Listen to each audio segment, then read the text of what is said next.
Oi, pessoal.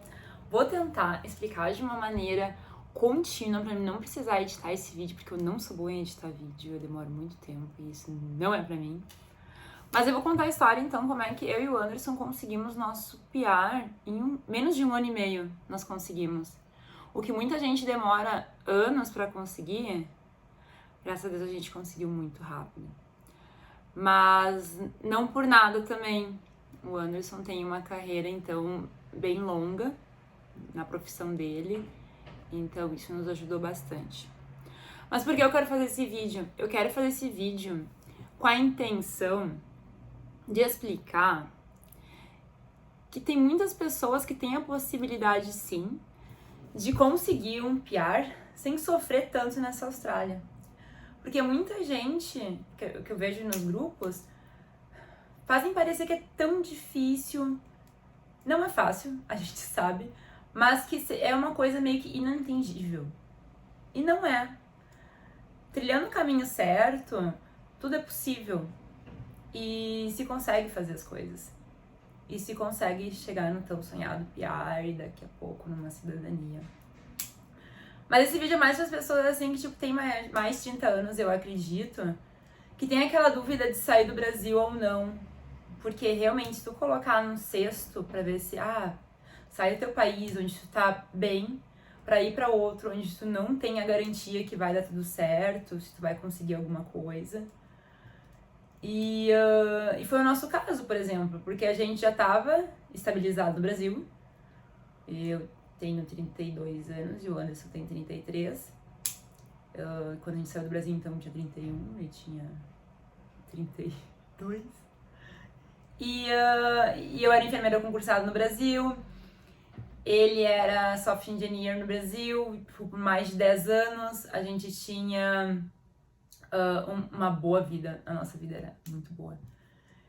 E a gente só veio pra Austrália realmente com aquele intuito, se a gente vai deixar o Brasil, tem que ser uma coisa bem melhor do que está sendo aqui. E a gente começou, recapitulando, no meio da pandemia, a gente vamos tentar morar fora. O que a gente fez? Pegou e contratou uma agente de imigração, ela conversou com a gente, e a melhor coisa que ela orientou pra gente era que o Anderson então seguisse pro Master na engenharia de computação, alguma coisa na computação aqui na Austrália. Só que a gente sabe, né? Se tu entrar nesse meio de estudante, você vai gastar uma grana no curso, vai gastar uma grana com visto, não vai ter muitas horas para trabalhar. E a gente pensou bastante se era o meio mais acessível pra gente naquele momento. E a gente pensou bastante, e as fronteiras estavam fechadas. E o que a gente resolveu fazer? Vamos mandar currículo? Porque o Anderson tem inglês bom, a profissão dele era uma das que estavam sendo necessárias aqui na Austrália. E a gente começou, eu digo a gente porque eu também comecei a mandar currículo pra ele, por ele, e ele também começou a mandar os currículos dele. Surgiam algumas entrevistas, e só que era no meio da pandemia, então era meio difícil dar continuidade e tal. Só que a gente não desistiu, e como as fronteiras estavam fechadas, que a gente ia perder, né? Um pouquinho de tempo talvez, mas com um objetivo muito focado. E vai que uma dá, né? E no fim uma deu. Ele conseguiu uma entrevista, passou para a próxima fase, por causa que essas coisas de computação, não sei se todo mundo sabe, mas é um processo bem longo, é bem cansativo até, porque tem várias provas, tu fala com uma pessoa, fala com outra, e tem a prova técnica, e fala com pessoas técnicas, e daí tem pessoas do RH, e assim vai indo, e é um monte de coisinhas. Só que numa dessas, então, ele conseguiu passar por todas as fases, e ele conseguiu um sponsor no período que ele estava no Brasil. E a gente veio pra cá, depois de um transtorno pra até chegar aqui no meio da pandemia. Teve aeroportos que nem sabiam que a Austrália estava aceitando alguns casos para entrar na Austrália. E um dos casos era o nosso, que era tipo sponsor e tal. E a gente entrou na Austrália em agosto. A gente fez quarentena, a gente fez hotel de quarentena, 14 dias. E depois disso, realmente não foi fácil o começo aqui na Austrália. Principalmente pra mim, por causa que eu não tinha um inglês bom. O Anderson já tinha, então. E eu precisei começar do zero, né? Minha carreira, minha profissão não era válida aqui. Meu inglês era ruim. Então eu comecei no cleaner. Mas eu comecei um processo de validação da minha profissão, que era enfermagem. Minha documentação tá ok, tudo. Só que eu não me sinto ainda tão confiante com o meu inglês para conseguir, ir para as outras etapas. É uma coisa minha, pessoal mesmo. Porque as pessoas, meus pacientes, que depois eu conto qual o meu trabalho agora, dizem que meu inglês é ótimo, que eu posso tentar, que vai dar certo. Eles são uns amor. Mas eu queria me sentir mais confiante. Principalmente no meu writing. Na minha escrita que eu não sinto ainda. Porque eu não escrevo muito, então o falar eu falo bastante. Então a gente tem mais prática, né? Aquilo que a gente tem mais vivência. Então, ele, com o sponsor dele, tava feliz lá, com o computador em casa. E eu tinha que começar de novo. E daí a gente começa, né? Fazendo aqueles empregos que não precisa de muito inglês, mas que exige uma carga bem alta de disposição física e mental. Mas eu acho que eu trabalhei 2 meses e eu não aguentei realmente, isso não era pra mim, eu estava... Meu psicológico não me dava forças pra continuar. Porque meu trabalho anterior, eu era concursada, sentava numa mesa, atendia meus pacientes, fazia visita domiciliar, aquela coisa bem tranquila, bem legal de se fazer. E tu chega aqui, tem que pegar ônibus, tu pega chuva, passa um escambau. E teu emocional fica, tipo, fragilizado total. Foi aí que eu resolvi partir para outro trabalho, procurar outra coisa. Daí eu entrei no hospitality também. Só que não era aquilo que eu queria também. E foi aí que eu encontrei o support worker, que é um trabalho maravilhoso pra mim. Que foi aí que meu inglês também desenvolveu horrores, porque eu tenho paciente todos os dias. Mas por que eu tô contando isso? Pra dar um resumo do que vai vir agora. Como é que foi a aplicação, então, do PR? Alguns meses depois, quando já começou no emprego, no sponsor dele, a gente percebeu que Sydney é muito caro. Mesmo que a gente venha numa situação muito boa, ele já tendo sponsor, nós podemos trabalhar então mais de 40 horas. Mesmo assim, Sydney é cara.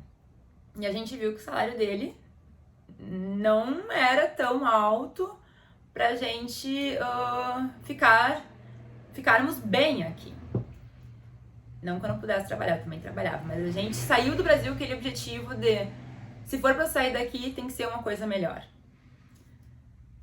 E então a gente vamos focar direto no PR, pra tu não depender mais desse sponsor e a gente poder talvez trocar de cidade, alguma coisa, pra dar mais caminhos e alternativas pra gente poder escolher o que a gente queria. Porque se tu tá no sponsor, tu tem que tá naquele trabalho. E o começo, quando a gente veio pra cá, falava que a gente tinha que ficar 4 anos no mesmo trabalho. Só que depois a gente vai sabendo as coisas e a gente percebe que não é assim. Tu não precisa ficar 4 anos no trabalho. Se a empresa quiser te dar o PR antes desses 4 anos, é possível. E foi aí que eu coloquei um pouquinho de vontade no Anderson e falei assim, Anderson, tenta lá. Tipo, depois de 9 meses, 10 meses, eu acho que ele tava na empresa. Tenta o PR, tipo, por mais que eles podem dizer não, fazer o quê? A gente aguenta, então, o tempo que for pra fechar, né, e conseguir o PR. E aquela coisa, né, tem que ser da boa vontade, porque não é nada garantido, né, depois de 4 anos que tu vai ter o PR ainda, né, porque nada é garantido nessa Austrália. Ele pediu, aceitaram, de bom coração, e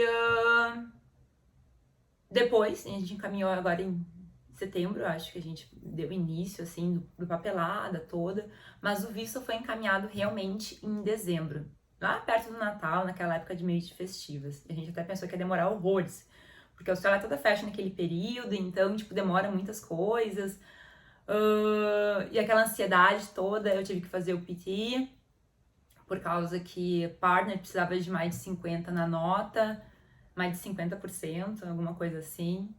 Eu estudei por 2 semanas, porque eu não sabia que tinha que fazer esse PT como partner, eu pensei que era tudo ele que tinha que fazer as coisas, só que não, alguma coisa eu tinha que fazer nisso.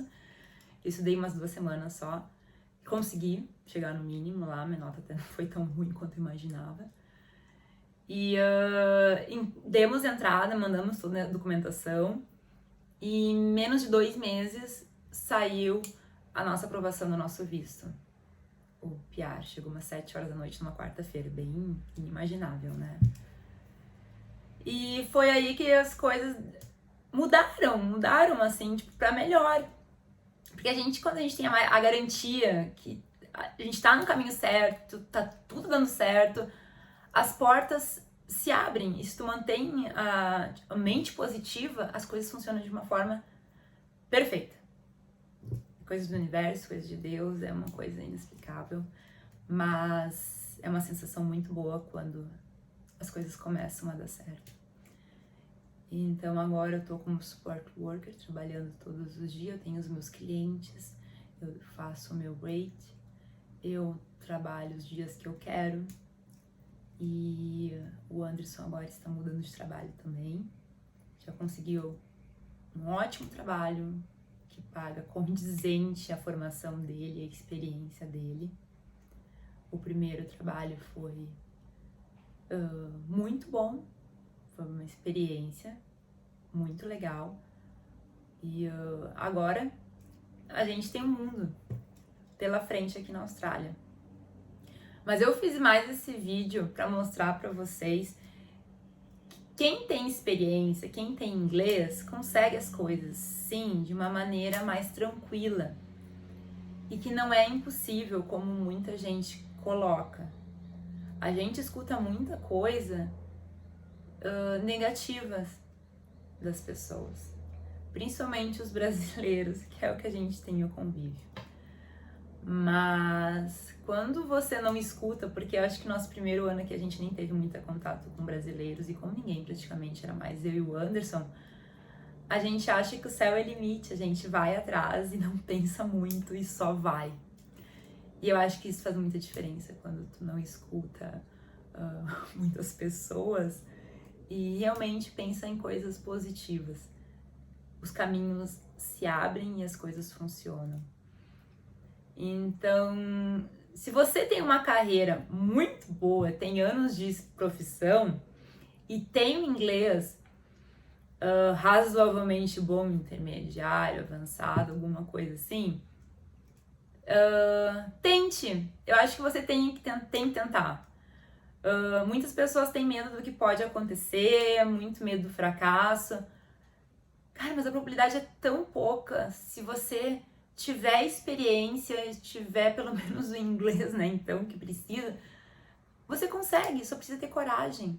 Eu sou um exemplo, que eu agora podia até validar o meu diploma de enfermagem, mas eu me acomodei, honestamente, porque eu tô amando o que eu tô fazendo agora. E eu penso, será que vale a pena validar meu diploma aqui? Não sei, porque eu tô ganhando super bem, meu trabalho tá sendo ótimo, eu não fico dentro de uma sala presa, eu normalmente estou passeando com os pacientes pra lá e pra cá, porque esse é meu trabalho. E graças a Deus, tipo, os meus mais de 10 anos de experiência no Brasil, eles gostam disso. Quando eu digo que eu era enfermeira no Brasil, fazia isso, fazia aquilo, os pacientes adoram. E, consequentemente, eu posso cobrar por isso, por causa que eu tenho experiência nisso também. Então, que nem eu falo, se você tem experiência, use a sua experiência do Brasil aqui, porque vai ser muito válido. E o que você precisa é só um pouquinho de coragem para seguir adiante. E tente, por mais que as pessoas digam que vai ser difícil, não é fácil mesmo, mas não desista. Corra atrás, tente. Pode ser que você vai tropeçar em algum momento, levante, tente de novo. E foque no objetivo que está lá na frente. Você vai conseguir, tenho certeza. Só não desista. Não desista, que tudo isso vai valer a pena. Se eu puder ajudar em alguma coisa, só me chamarem e procurarem. É isso.